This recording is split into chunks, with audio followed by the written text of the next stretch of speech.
কোরআন থেকে কথা যখন আমরা শুনব তখন কিন্তু একটি সমস্যা রয়েছে, সেটা হলো এই কোরআনে সুদখোরের কথা আছে না নাই? যখন সুদের কথা হবে সুদখোরের গায়ে জ্বালা বাঁধবে, কথা বলেন ঠিক কিনা? এই কোরআনে মদের হারামের কথা আছে, যখন মদ হারাম এ কথা যখন বলা হবে তখন তার গায়ে লাগবে, কথা বলেন ঠিক কিনা?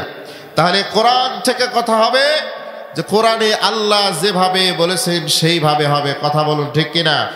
এই কোরআনের কথা আমার মনমতো হবে না, এই কোরআনের কথা কোনো সভাপতির মনমতো হবে না, এই কোরআনের কথা কোনো এমপি মন্ত্রীর মনমতো হবে না। এই কোরআনের কথা হবে আল্লাহ কোরআনে বলেছেন যেভাবে বলতে হবে সেভাবে, কথা বলেন ঠিক কিনা? তাহলে সেইভাবে যদি আমরা কোরআন থেকে কথা বলি, শুনতে রাজি আছেন তো? রাজি আছেন কারা কারা একটু হাত তুলে দেখান। লিল্লাহে তাকবীর। আল কোরআনের আলোক, আল হাদিসের আলোক, সংসদে জালক, লিল্লাহে তাকবীর। আমার বন্ধুগণ, আল্লাহর কোরআনে আল্লাহ রাব্বুল আলামিন বলেছেন যেভাবে আমরাও বলবো সেইভাবে, কথা বলেন ঠিক কিনা? কোনো কথা গোপন করা হবে না। কোরআন থেকে যারা কথা গোপন করে বলে, আল্লাহ রাব্বুল আলামিন বলেছেন ওয়ামান আযলামু মিম্মান কাতামা শাহাদাতান ইনদাহু মিনাল্লাহ। আমার কোরআনের হক কথা যারা গোপন করে তারা সবচাইতে বড় জালেম। আপনারা কি জালেম হতে চান? আমরা জালেম হতে চাই না, কথা বলুন ঠিক কিনা? ইরশাদ হচ্ছে, আল্লাহ পাক বলছেন ইন্নাল্লাহ, নিশ্চয়, ইন্নাল্লাহ ইশতারা, নিশ্চয় আমি বিক্রয় করে দিয়েছি, বিক্রি করেছি, মিনাল মুমিনিনা, মুমিনিনা, মুমিনদের কাছে, মুমিনদের নিকট, আনফুসাহুম ওয়া আমওয়ালাহুম বিআন্না লাহুমুল জান্নাহ, তাদের কাছে আমি জান্নাত বিক্রি করেছি, বিনিময়টি হচ্ছে মুমিনদের জান আর মাল। মুমিনেরা যখন আমার জন্য, আমার কোরআনের জন্য, ইসলামের জন্য, আল্লাহর জমিন, আল্লাহর দিন প্রতিষ্ঠার জন্য তাদের জীবন দিবে, তাদের রক্ত দিবে, তাদের রক্তের ফোঁটা ফোঁটা বিন্দু রাজপথে ঢেলে দিবে, শহীদ হবে, অঙ্গ হারাবে, চোখ হারাবে, ফাঁসির রশিতে ঝুলবে, তখন আমি আল্লাহ রাব্বুল আলামিন আমার জান্নাত তাকে দান করে দেব, তাকে উপহার দেব। চিৎকার দিয়ে বলেন আল্লাহু আকবার। ওয়াদা করছেন কে? জোরে বলেন কে? আল্লাহ রাব্বুল আলামিন বলেন ইন্নাল্লাহা লা ইউখলিফুল মিআদ।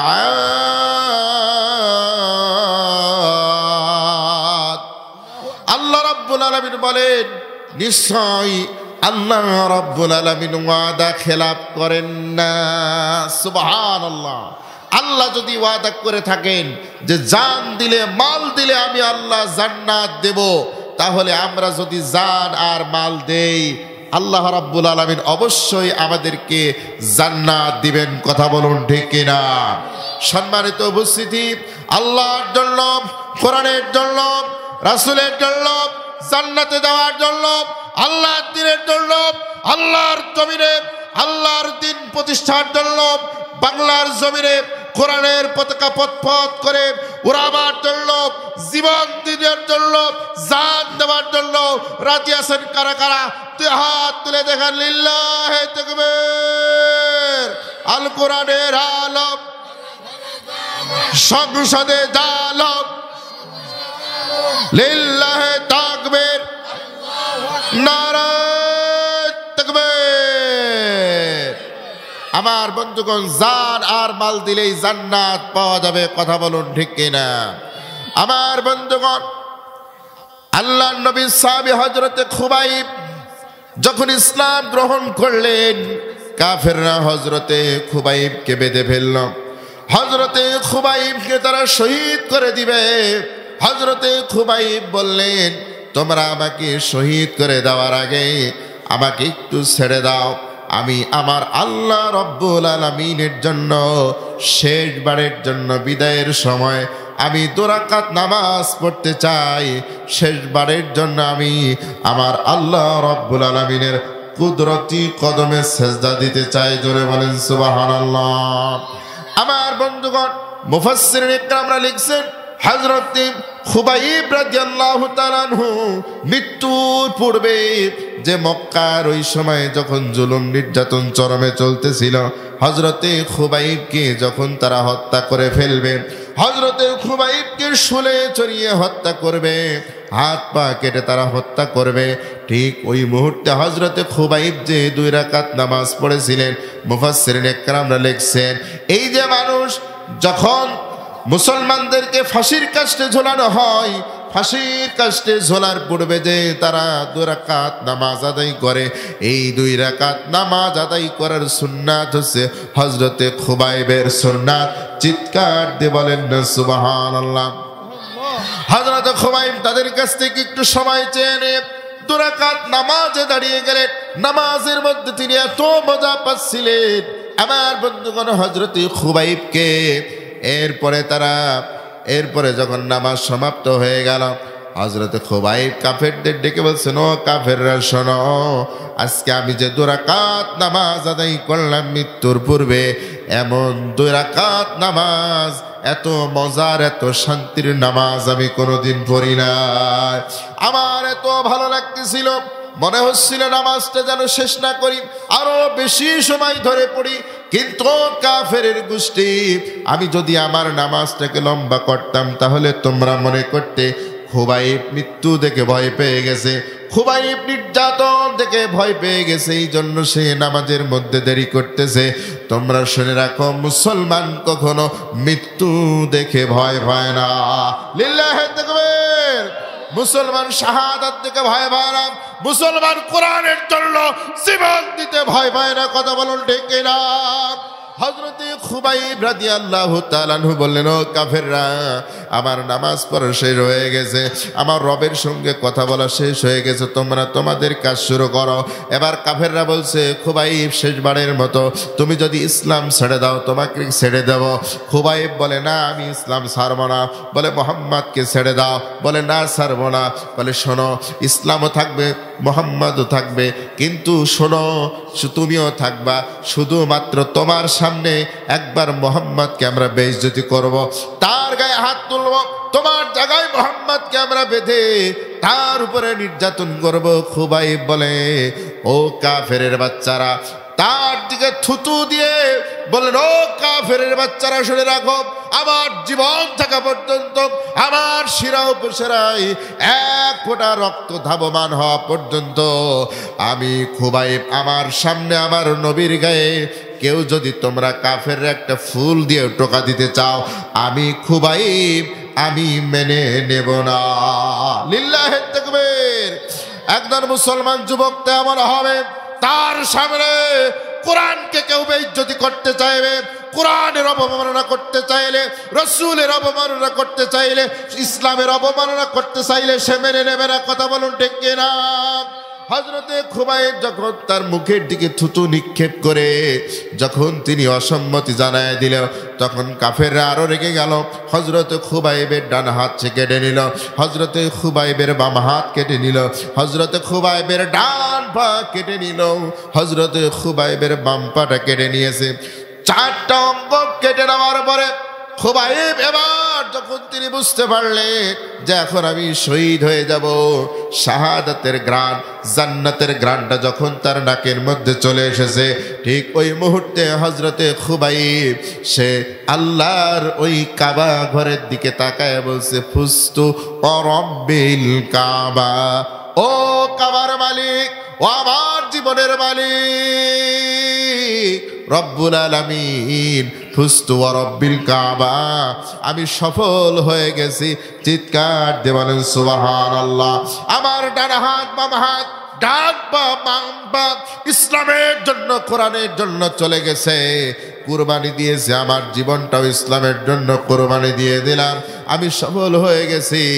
এরপরে তারা খুবাইবকে শুলে চড়ায় দুনিয়া থেকে বিদায় করে দিয়েছে। লিল্লাহি তাকবীর। আমার বন্ধুগণ, এইভাবে যারা তাদের জীবনকে আল্লাহর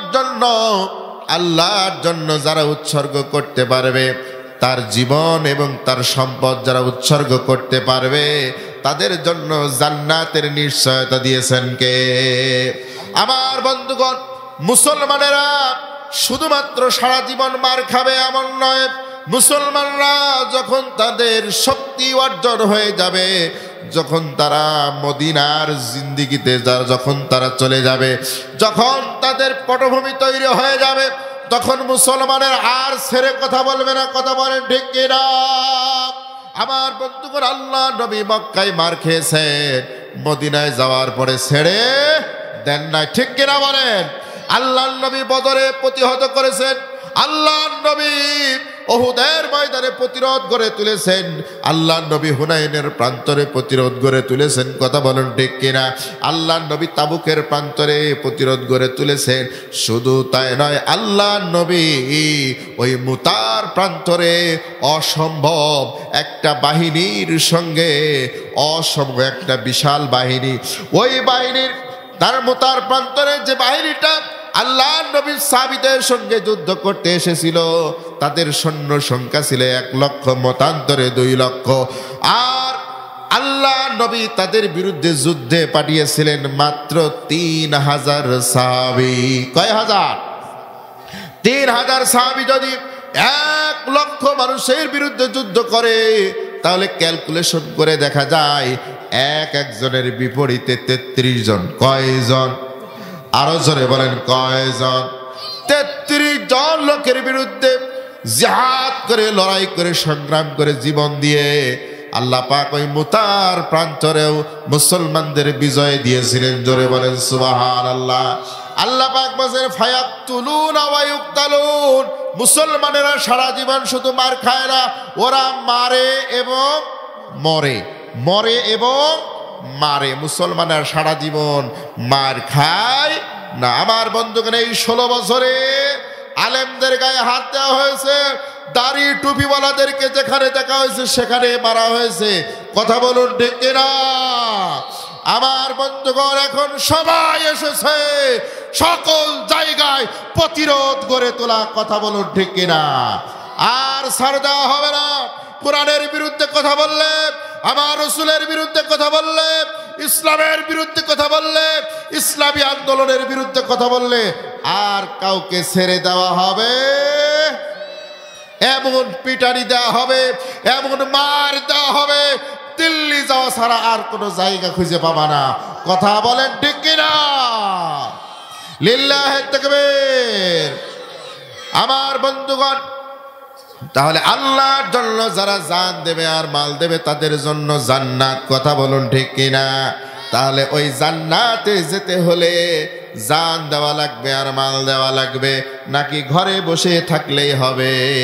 মসজিদের এই কোণে বসে তসবিহ হাতে চিন্তা করতেছে যে জান্নাত তো আমি পেয়ে গেছি। কথা বলেন ঠিক কিনা? কিন্তু জান্নাত এত সহজ নয়। জিহাদ মানে জীবন দেওয়া, বসে থাকা নয়। সে কোনো দিন আসবে না রে করো যদি ভয়। বিপ্লব মানে জীবন দেওয়া, বসে থাকা নয়। সে কোনো দিন আসবে না রে করো যদি ভয়। আসবে বিজয় রক্ত আর জীবনের বিনিময়, আসবে বিজয় রক্ত আর জীবনের বিনিময়। কথা বলেন ঠিক কিনা? আল্লাহর জমিনে আল্লাহর রাত যদি চাই, তাহলে আমাদের রক্ত, আমাদের জীবনের বিনিময়ে এই বাংলার জমিনে আল্লাহর কোরআনের রাজ প্রতিষ্ঠিত হবে। কথা বলেন ঠিক কিনা? আসবে বিজয় রক্ত আর জীবনের বিনিময়। বিপ্লব মানে জীবন দেওয়া, বসে থাকা নয়। সে কোনো দিন আসবে না রে করো যদি ভয়। জিহাদের ওই ময়দানেতে যেতে তোমাকে হবে, প্রয়োজনে সব রক্তটুকু জমিনেই ঢেলে দেবে।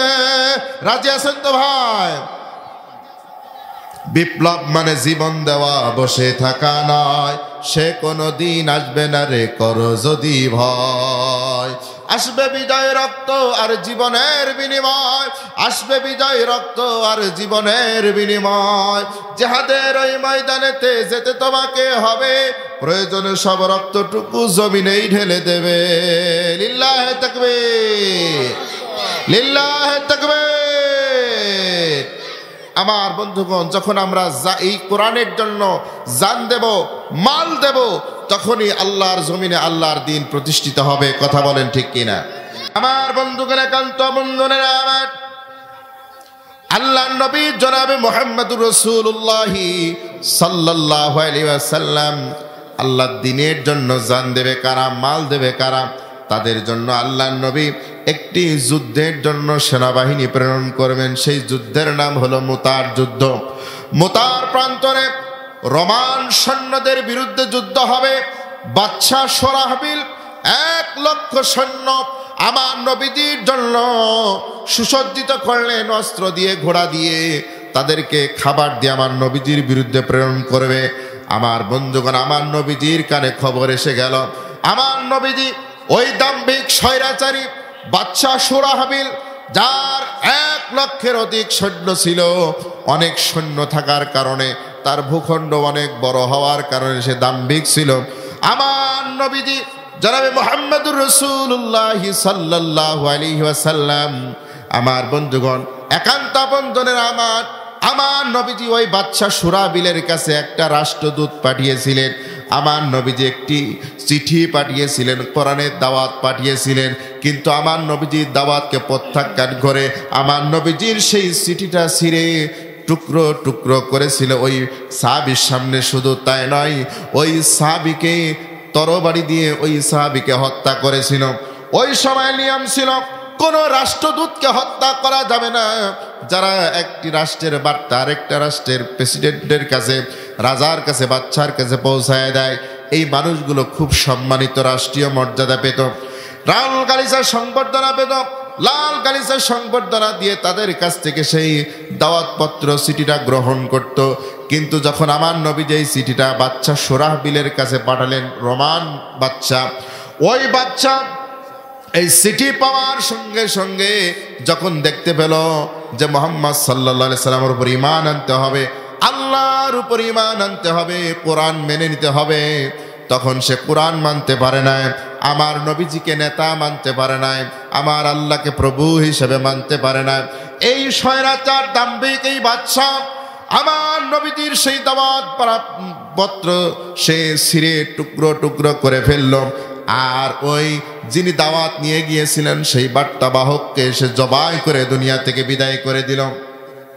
আমার নবীজির কাছে সংবাদ আসলো, আমার নবীজি বললেন, ওই বাচ্চাকে ছেড়ে দেওয়া হবে না, তার যত সৈন্য থাকো আর যত বড় দেশের সে প্রেসিডেন্ট হোক না কেন, মুসলমানেরা এইগুলো দেখে ভয় পায় না। কথা বলেন ঠিক কিনা?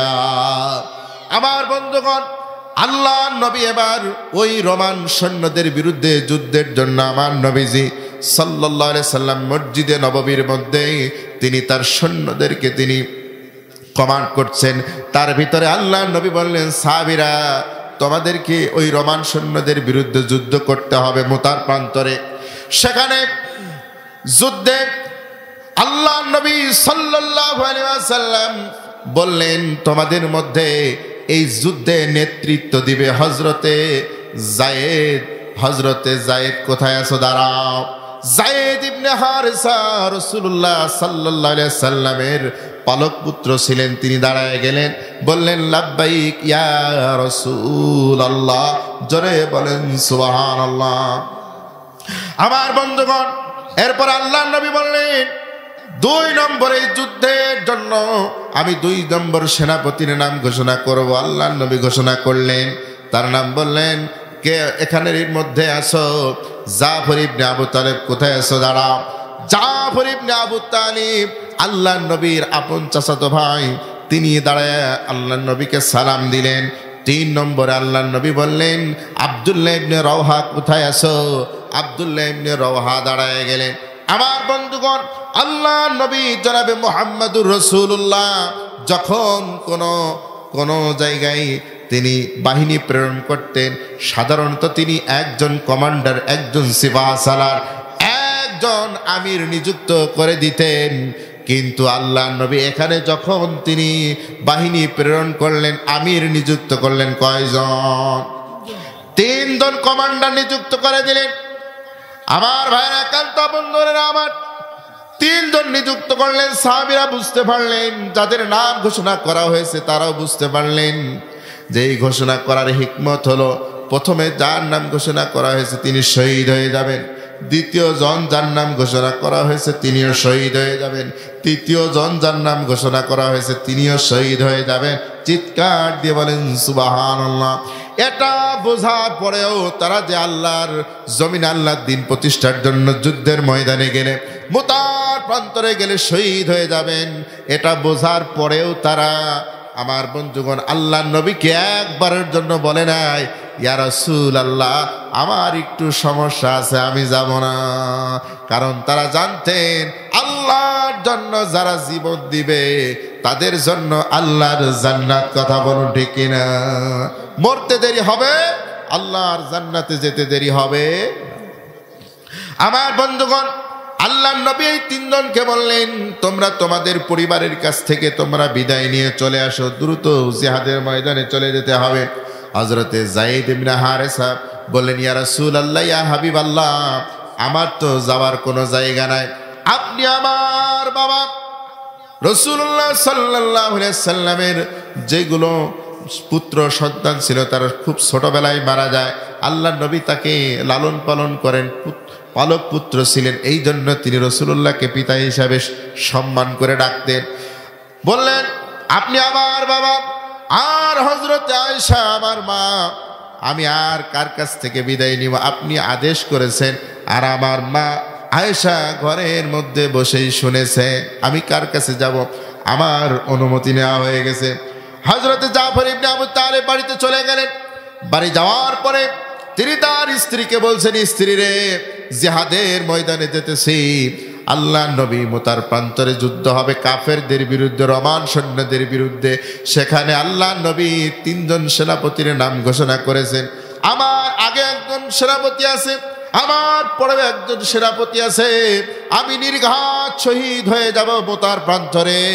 ও বিবি, আমার যে ছোট্ট ছোট্ট সন্তানগুলো রেখে যেতেছি, এইগুলো তুমি, আমি যে রাস্তায় যেতেছি এই রাস্তায় তুমি তাদেরকে মানুষ করবে, তাদেরকে দ্বীনি ইলম শিক্ষা দিবে, তাদেরকে ইসলামী আন্দোলনের পথে তাদেরকে বড় করবে। বিবি তখন আমার বন্ধুগণ যেহেতু মেয়ে মানুষ, যেহেতু সেই স্ত্রী, সে স্বামীর তো অমঙ্গল কামনা করতে পারে না। কথা বলেন ঠিক কিনা? সঙ্গে সঙ্গে আল্লাহর দরবারে হাত তুলে দোয়া করছে, আল্লাহ তাআলা আমার স্বামীকে জিহাদের ময়দান থেকে গাজী বানায় আমার কাছে ফিরাইয়া দিও। হযরতে জাফর ইবনে আবি তালিব তার তরবারি উল্টা পিঠ দিয়ে তার স্ত্রীর হাতের উপরে মৃদু আঘাত করে বললেন, বিবি রে শোনো, উল্টা দোয়া করো না, আমি যদি শহীদ হয়ে যায় আর তুমি যদি ধৈর্য ধারণ করতে পারো, ছেলেগুলো মানুষ করতে পারো, আল্লাহ রাব্বুল আলামিন তোমার আমার পরিচয় জান্নাতের মধ্যে ঘটায়া দিবেন। জোরে বলেন সুবহানাল্লাহ। তিনি আবার স্ত্রীর কাছ থেকে, সন্তানদের কাছ থেকে বিদায় নিয়ে তিনি আল্লাহর নবীর দরবারের দিকে রওনা হলেন। পিছনে স্ত্রী কাটা কবুতরের মতো ছটফট ছটফট করতেছে, সন্তানেরা আব্বা আব্বা বলে চিৎকার করতেছে। হযরতে জাফর ইবনে আবি তালিব একটি বারের জন্য পিছনে ফিরে তাকিয়ে দেখলেন না কে কান্দে আর কে কষ্ট পায়, একটি বারের জন্য তিনি লক্ষ্য করলেন না। হযরতে জাফর ইবনে আবি তালিব চলে আসলেন। 3 নম্বরে যার নাম ঘোষণা করা হয়েছিল তিনি একজন যুবক মানুষ, শুধু যুবক বললেই ভুল হবে। আমার বন্ধুগণ, এই আব্দুল্লাহ ইবনে রাওহা তিনি ওই দিন বিবাহ করেছিলেন। সেই দিন ছিল তার ফুলসজ্জার রাত। সেই দিন তিনি তার স্ত্রীর কাছে যাবেন, স্ত্রীর চেহারাটা দেখবেন। হযরতে জাফর ইবনে আবি তালিবের নাম যখন সেনাপতির নাম হিসেবে ঘোষণা করা হয়ে গেছে, তিনি এবার আল্লাহর নবী বিদায় নিতে বলেছেন, তাই তিনি বাড়িতে গেলেন। বাড়িতে যেতে দেরি হয়েছে, রাত হয়ে গেল। রাতের অন্ধকারে ঘরের কোনায় দাঁড়িয়ে হযরতে আব্দুল্লাহ বিন রাওহা তিনি দেখতে পেলেন এবং শুনতে পেলেন তার স্ত্রী ঘরের মধ্যে কোরআনে কারীম তেলাওয়াত করছে। জোরে বলেন সুবহানাল্লাহ। যেমন স্বামী তেমন স্ত্রী। স্বামী এইদিকে জিহাদের ময়দানের সিপাহ সালাত, স্ত্রী ঘরের মধ্যে কোরআন তেলাওয়াত করছে। আমার বন্ধুগণ, এবার স্ত্রীকে ডেকে বলছে, ও প্রাণের স্ত্রী, আমি তোমার কোনো হক আদায় করতে পারলাম না। আল্লাহ নবী আমাকে জিহাদের ময়দানে সেনাপতি নিযুক্ত করেছেন, আমি জিহাদের ময়দানে যেতেছি। ওগো প্রাণের স্ত্রী, আমি এখনো তোমার চেহারাটা পর্যন্ত ভালো করে দেখি নাই, তবে তুমি যেহেতু আমার স্ত্রী হয়ে গেছো, তোমার প্রতি অনেক হক রয়েছে, যে হকগুলো স্বামী হিসাবে আমার আদায় করা দরকার, আমার উপরে ফরজ হয়ে গেছে। কিন্তু আল্লাহর জমিনে আল্লাহর কোরআনকে প্রতিষ্ঠা করার জন্য আল্লাহ নবী যে জিহাদের ডাক দিয়েছেন, সেই জিহাদে আমাকে অংশগ্রহণ করতে হবে। স্ত্রী, আমাকে অনুমতি দাও, আমি চলে যাব।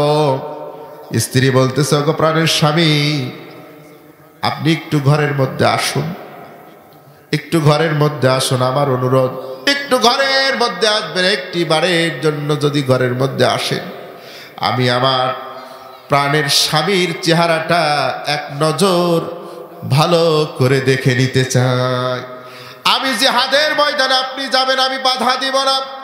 আল্লাহ নবী আপনার নাম সেনাপতি খাতায় উল্লেখ করেছেন, ঘোষণা করেছেন, আমি বাধা দেব না স্ত্রী হিসাবে, যেহেতু আমি একজন মুসলিম নারী। আল্লাহর কোরআনের হুকুম অনুযায়ী আমার উপরেও জিহাদ ফরজ, ঠিক কিনা? আমার বন্ধুগণ, এই যে ইসলামের জন্য, কোরআনের জন্য জিহাদ করা, এটা শুধু পুরুষের জন্য ফরজ নাকি নারীদের জন্য ফরজ? নারীদের জন্য ফরজ, পুরুষদের জন্য ফরজ। কথা বলুন, ঠিক কিনা? তবে আলহামদুলিল্লাহ সুম্মা আলহামদুলিল্লাহ, ইসলামের জন্য, কোরআনের জন্য সর্বপ্রথম জীবন দিয়েছে একজন নারী। সুবহানাল্লাহ বলেন। হযরতে সুমাইয়া রাদিয়াল্লাহু আনহা ইসলামের জন্য সর্বপ্রথম যিনি জীবনটাই উৎসর্গ করে দিয়েছে, কোন পুরুষ তার আগে দিতে পারে নাই, তিনি আগে দিয়েছেন। এই মর্যাদা, এই গৌরব, এই সম্মান আল্লাহ একজন নারীকে দিয়েছেন। জোরে বলেন সুবহানাল্লাহ। তাহলে নারীরা কি পিছিয়ে নাকি এগিয়ে? ইসলামের অবদান রাখার জন্য, ইসলাম প্রতিষ্ঠার জন্য নারীর অবদান কম না বেশি? বেশি, এবং তারাই সবার আগে জীবন দিয়েছে। সুবহানাল্লাহি ওয়া বিহামদিহি। ওগো প্রাণের স্বামী, আমি আপনাকে বাধা দিব না, শুধুমাত্র একবার আপনার চেহারাটা দেখে নিতে চাই, যেন আমি কাল কিয়ামতের ময়দানে লক্ষ কোটি মানুষের মাঝে আমি আপনাকে চিনে নিতে পারি। হযরতে আব্দুল্লাহ ইবনে রাওয়াহা তিনি বললেন, ও প্রাণের স্ত্রী, আমাকে দেখা লাগবে না, তুমি যদি ধৈর্য ধারণ করো, আর যদি ইসলামের পথে টিকে থাকো, ঈমানের পথে টিকে থাকো, আর আমাকে আল্লাহ যদি শহীদ হিসাবে কবুল করেন, কাল কিয়ামতের ময়দানে তোমাকে আমাকে স্বামী হিসাবে আল্লাহ তাআলাই পরিচয় করায় দিবেন। সুবহানাল্লাহ। আমার বন্ধুগণ, একান্ত বন্ধনেরা, আমার মুতার প্রান্তরে লড়াই শুরু হয়ে গেল। হযরতে যায়েদ ইবনে হারেসা, যিনি ছোট্টবেলায় আমার নবীজির কাছে এসেছিলেন, নবীজি তাকে আদর করে বড় করেছেন, নবীজি সহচর্য নিয়ে যিনি বড় হয়েছেন, হযরতে আয়েশা সিদ্দিকা হুমাইরা রাদিয়াল্লাহু আনহা, বিশ্ব নবীর এই স্ত্রী, তার সন্তান ছিল না, তিনি তাকে তার ছেলের মতো লালন পালন করেছেন।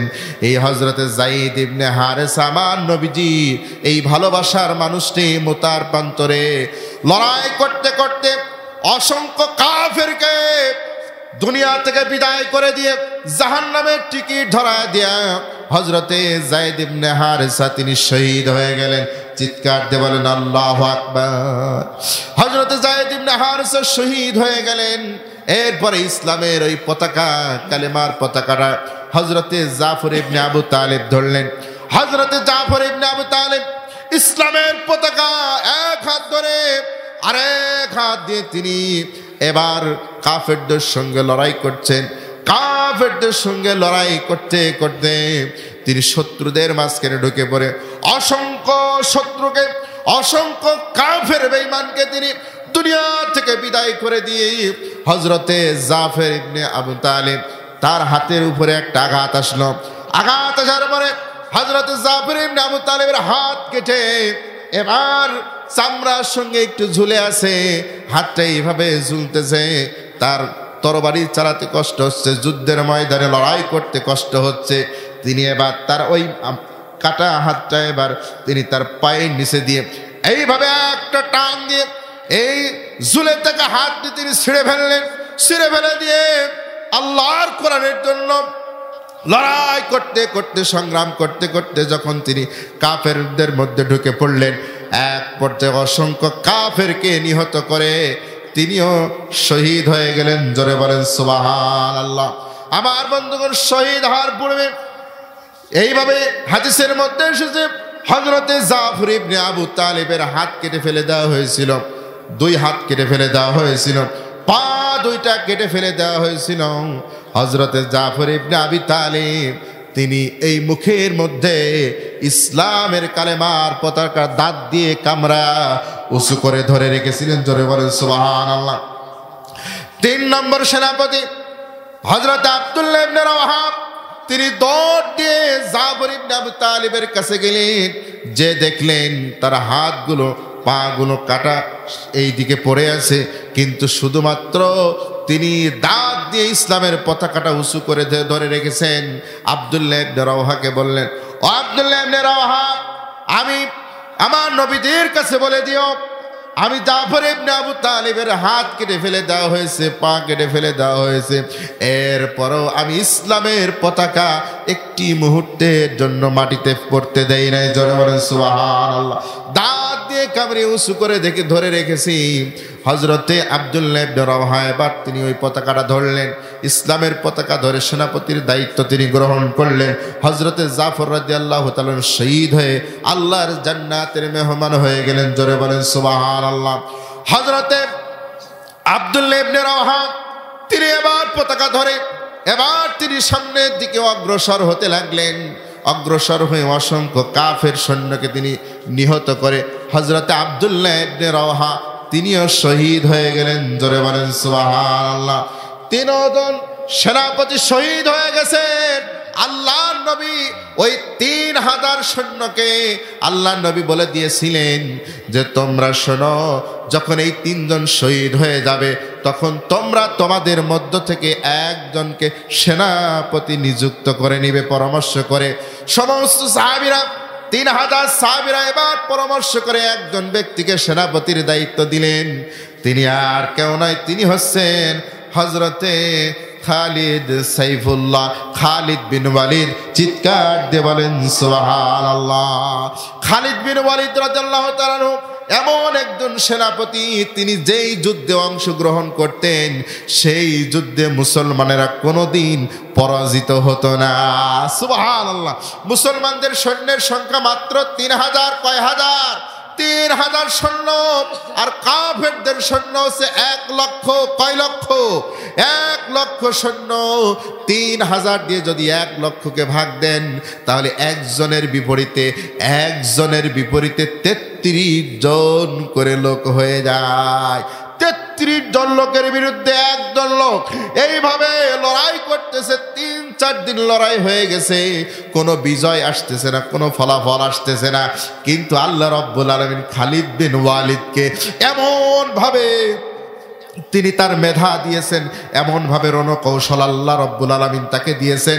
এই জন্য তার উপাধি হচ্ছে খালিদ সাইফুল্লাহ, আল্লাহর তরবারি। জোরে বলেন সুবহানাল্লাহ। আমার বন্ধুগণ, এত বিশাল সৈন্যবাহিনী, তারপরও মুসলমানরা ভয় পায় না। জোরে বলেন সুবহানাল্লাহ। আমার বন্ধুগণ, খালিদ বিন ওয়ালিদ রাদিয়াল্লাহু তাআলা আনহু এবার আল্লাহর নবীর এই 3000 সাহাবীকে এত সুন্দর করে যুদ্ধের ময়দানে সেটিং করলেন। আমার বন্ধুগণ, তিনি বললেন, ও আল্লাহর নবী, সাহাবীরা যারা তোমরা এই 3 দিন পর্যন্ত যুদ্ধ করেছো, সামনে ছিলে তোমরা পিছনে চলে যাও, যারা পিছনে ছিলে তোমরা সামনে চলে আসো, যারা ডানে ছিলে বামে চলে যাও, যারা বামে ছিলে তোমরা ডানে চলে যাও। এইভাবে সেটিং করলেন। রাত হয়ে গেছে। আল্লাহর নবীর সাহাবী হযরতে খালিদ বিন ওয়ালিদ এবার সেনাবাহিনী এইভাবে সেটিং করে নিলেন। আর 2 জন লোককে পাঠিয়ে দিলেন, যাও ওই রোমান সৈন্যদের ভিতরে বলে আসো যে আজকে মুসলমানদের শিবিরে ওই বাহির দেশ থেকে লক্ষ লক্ষ সৈন্য মোতায়েন হচ্ছে, লক্ষ লক্ষ সৈন্য মুসলমানদের সাহায্য করার জন্য চলে আসতেছে। এটা বলো, এমনিতেই কথাটা প্রচার করে দাও। এই কথা যখন প্রচার হয়ে গেল, প্রচার হওয়ার পরে খালিদ বিন ওয়ালিদ রাদিয়াল্লাহু তাআলা আরেকটা কৌশল অবলম্বন করলেন। সেই কৌশলটা হচ্ছে তোমরা সকালবেলা যখন যুদ্ধ হবে, যখন আলো ছড়িয়ে পড়বে, তখন তোমরা পিছনে শুধু ধুলা উড়াবা, শুধু বালি, মরুভূমির মধ্যে তোমরা বালি উড়াই দিবা।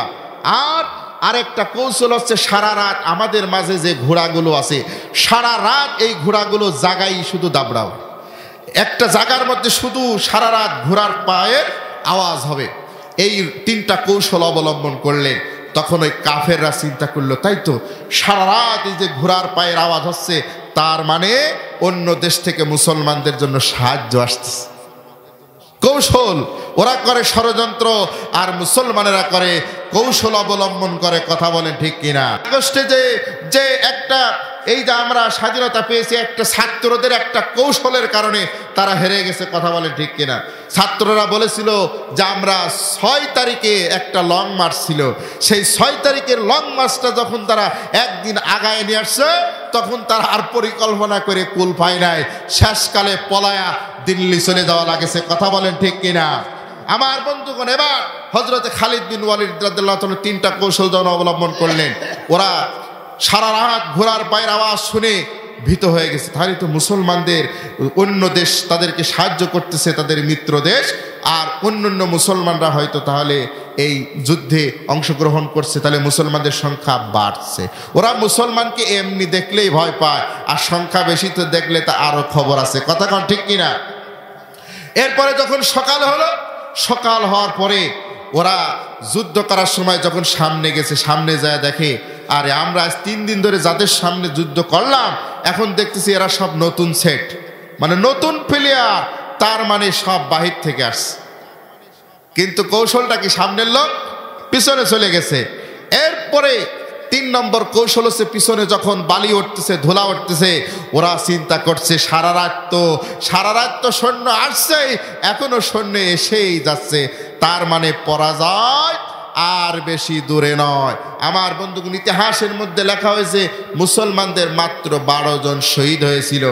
12 জন শহীদ হয়েছিল মুসলমানদের 3000-এর মধ্যে, আর ওদের মধ্যে নিহত হয়েছিল 3000-এরও বেশি। কয় হাজার? 3000 লাশ যখন তারা দেখেছে, লাশ 3000 মানুষের লাশ, তখন তারা ভয়ে ময়দান ছেড়ে সেখান থেকে পালায় চলে গেছে। লিল্লাহে তাকবীর। 1 লক্ষ সেনাবাহিনীর বিরুদ্ধে মাত্র 3000 লোক নিয়ে যদি মুসলমানরা বিজয় অর্জন করতে পারে, আমরা সেই মুসলমানের জাতি, সেই মুসলমানদের উত্তরসূরি। কথা বলেন ঠিক কিনা? আমার বন্ধুগণ, ভারতের দাদা বাবুরা, তোমরা শুনে রাখো, তোমরা যদি মনে করো 140 কোটি নিয়ে আমরা বাংলাদেশের মুসলমানদের উপরে ঝাঁপিয়ে পড়বো, শুনে রাখো, আমরা 18 কোটি নিয়ে যদি তোমাদের উপরে ঝাঁপিয়ে পড়ি, তোমরা পালানের জায়গা খুঁজে পাবা না। কথা বলেন ঠিক কিনা? কোন দিকে পালাবে? একদিকে পাকিস্তান আমাদের সহযোগিতা করবে। কথা বলেন ঠিক কিনা? পাকিস্তানের 7 কোটি মানুষ আমাদের সহযোগিতা করবে, আফগানের 7 কোটি তালেবান আমাদের সহযোগিতা করবে। কথা বলেন ঠিক কিনা? এইদিকে তুরস্ক আমাদেরকে পারমাণবিক অস্ত্র দিয়ে সহযোগিতা করবে। কথা বলুন ঠিক কিনা? চীন, রাশিয়া তোমাদের জন্য রেডি আছে। কথা বলেন ঠিক কিনা? এই জন্য ভারত যাই কিছু হচ্ছে বর্ডারে, দেখেন এই 16-17 বছরে বর্ডারে আমাদের ভাইদেরকে, আমাদের মেয়েদেরকে, মা বোনদেরকে মেরে কাঁটাতারে ঝুলিয়ে রাখতো। কথা বলেন ঠিক কিনা? ফেলানি নামক একটা মেয়েকে তারা মেরে ধর্ষণ করে, গুলি করে, হত্যা করে কাঁটাতারের বেড়ার সঙ্গে ঝুলিয়ে রেখেছিল। সারা বাংলাদেশে পেপার, পত্রিকায়, টেলিভিশনে, সারা বিশ্বে এটা ভাইরাল হয়েছিল। কিন্তু এই বাংলাদেশে যে সরকার ছিল, একটা টু শব্দ পর্যন্ত, একটা নিন্দা প্রস্তাব পর্যন্ত পার্লামেন্টে উপস্থাপন করতে পারে না। এই কথা বলেন ঠিক কিনা? কিন্তু এই বিপ্লবী সরকার, এই অভ্যুত্থানের পরে যে সরকার এসেছে, এই ছাত্র জনতার সরকার, এখন দেখেন ওই ভারতের বিএসএফরা যখন বাংলাদেশের বর্ডারে বেড়া দিতে আসছে, বাংলাদেশের জমির ভিতরে, তখন বাংলাদেশের এই যে বিডিআর, এখন যারা বিডিআর, তারা বলছে আমাদের শরীরে 1 ফোঁটা রক্ত থাকতে তোমাদের এই বর্ডার আমরা দিতে দেব না, এই তার কাটার বেড়া আমরা দিতে দেব না। তার কাটার বেড়ার যদি দিতে হয় তোমাদের জায়গা দাও, আমাদের জায়গায় দেওয়া যাবে, বাংলাদেশের সীমান্তে দেওয়া যাবে না। দেখেন নাই ভিডিও? দেখেন নাই? আমার বন্ধুগণ, কত সাহসিকতার পরিচয় দিয়েছে। এই সাহসিকতার পরিচয় এই 16-17 বছর দিতে পারে না। কথা বলেন ঠিক কিনা? যাদের কলিজায় ঈমান আছে তারা কাফেরদের দিকে ভয় পায় না। কথা বলেন ঠিক কিনা? আর আমাদের এই বিজিবির সঙ্গে আমাদের দেশের সাধারণ মানুষ আছে না নাই? একটা চাচা কাঁচামারি মধ্যবয়স্ক একজন কাশি নিয়ে বসে আছে। ওরা অস্ত্র নিয়ে আসছে বিএসএফেরা, আরে হাতে কাশি নিয়ে বসে আছে, কাশি দিয়েই তোর গলা কাটি দেব। কথা বলেন ঠিক কিনা? 17 বছর মার খেয়ে এসেছি, এখন মারতে আসলে প্রতিরোধ করার সময় এসে গেছে। কথা বলেন ঠিক কিনা? এরপরে আল্লাহ পাক বলছেন এরপরে আল্লাহ রাব্বুল আলামিন বলছেন, শোনো, তাদের জন্য ওয়ামান আউফা বিআহদিহি মিনাল্লাহ, আল্লাহ তাদের জন্য ওয়াদা করছেন। ওয়াদা করছেন কে? কিসের ওয়াদা? জান্নাতের ওয়াদা করছেন কে? আল্লাহ রাব্বুল আলামিন। এরপর আল্লাহ তাআলা বলছেন, শোনো, এই ওয়াদাটা হচ্ছে হাক্কান, সত্য, ফিত তাওরাত ওয়াল ইনজিল ওয়াল কোরআন, তাওরাত, ইনজিল এবং কোরআনে এই ওয়াদা আল্লাহ করেছেন। সুবহানাল্লাহ। এরপর আল্লাহ রাব্বুল আলামিন বলছেন, শোনো, ফাস্তাবশিরু বিবাইইকুমুল্লাযী বায়াতুম বিহি, তোমরা সুসংবাদ গ্রহণ করো, তোমরা আনন্দিত হও, খুশি হও, যারা আল্লাহর জমিনে আল্লাহর দিন প্রতিষ্ঠার জন্য জান আর মাল দিয়ে লড়াই করছো, সংগ্রাম করতেছো, তোমরা খুশি হয়ে যাও, তোমরা আনন্দিত হয়ে যাও। চিৎকার দিয়ে বলেন সুবহানাল্লাহ। তাহলে আল্লাহর জমিনে আল্লাহর দিন প্রতিষ্ঠার লড়াই সংগ্রামে যারা আছি, আমাদের দুঃখিত হওয়ার, কষ্ট পাওয়ার কোনো সুযোগ আছে? আমাদের আল্লাহর এই সুসংবাদ নিয়ে ময়দানে ঝাঁপিয়ে পড়তে হবে, কারণ আল্লাহ বলছেন ওয়াযালিকা হুয়াল ফাউজুল আযীম, এটাই হচ্ছে সবচাইতে বড় সাকসেস, সবচাইতে বড় সফলতা। জীবনের সবচাইতে বড় সফলতা হচ্ছে আল্লাহর জমিনে আল্লাহর দিন প্রতিষ্ঠার জন্য আমার শরীর থেকে যদি এক ফোঁটা রক্তবিন্দু ঝরে, আল্লাহর নবী বলছেন 2টি ফোঁটা কোনোদিন জাহান্নামে যাবে না। একটা হচ্ছে যেই অশ্রু ফোঁটা আল্লাহর ভয়ে যে অশ্রু ফোঁটা চোখ দিয়ে পড়ে, আর যে অশ্রু ফোঁটা, যেই রক্ত ফোঁটা আল্লাহর জমিনে আল্লাহর দিন কায়েমের জন্য জিহাদের ময়দানে যে রক্ত ফোঁটা ঝরে, এই 2টা ফোঁটা কোনোদিন জাহান্নামে যাবে না। আল্লাহ রাব্বুল আলামিন আমাদের সবাইকে কবুল করুক। আমরা যেন কোরআনের জন্য, ইসলামের জন্য আগামীতে এই বাংলার জমিনে আল্লাহর দিন প্রতিষ্ঠার জন্য আমরা জান দিয়ে, মাল দিয়ে আমরা যেন জিহাদ করে, লড়াই করে, সংগ্রাম করে নিজের জীবনটা দিয়ে আল্লাহর জান্নাতটাকে যেন আমরা ক্রয় করে নিতে পারি, আমরা যেন অর্জন করে নিতে পারি, হাসিল করতে পারি। আল্লাহ তাআলা তৌফিক দান করুক। আমিন।